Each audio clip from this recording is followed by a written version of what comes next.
Apple's next-generation budget iPad might be getting faster, but it's also becoming painfully predictable. According to reports, Apple plans to launch it with the A18 chip, the same one inside the iPhone 16e. Yes, the performance will be impressive, with a 6-core CPU and a 4-core GPU, nearly matching the M1 chip, but that's exactly the problem. Apple seems to be recycling the same formula again.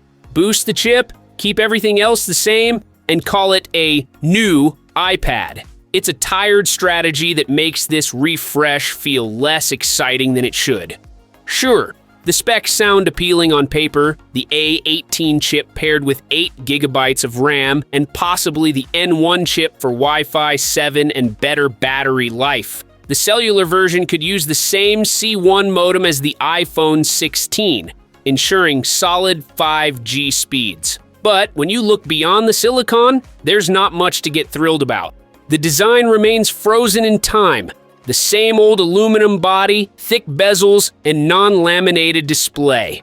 Apple seems determined to keep its cheapest tablet looking like it belongs in 2020, even though it's heading into 2026. Calling this new feels like a stretch when the outside hasn't evolved in years. Apple's decision to prioritize internal improvements over a meaningful redesign isn't entirely surprising, but it's still disappointing.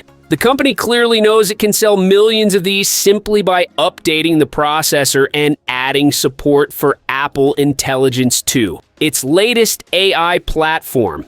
These new smart features, better text suggestions, AI image tools, and contextual awareness sound impressive, but without a more advanced display or fresh design language, the experience will still feel dated.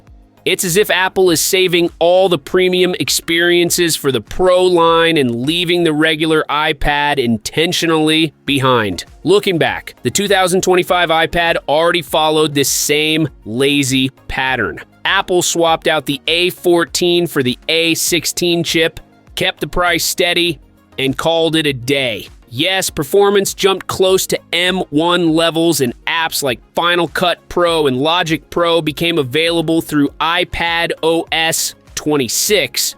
But at its core, it was still the same iPad, just slightly faster. Analysts note that the company seems to be leaning heavily on chip upgrades to sustain interest while doing the bare minimum elsewhere. It's a safe, uncreative move from a company once known for bold design leaps. Instead of pushing the boundaries of what a budget iPad could be, Apple is content to repackage the same device every year with a faster processor. The new iPad is expected to arrive between March and May 2026, starting at $329, the same price as before.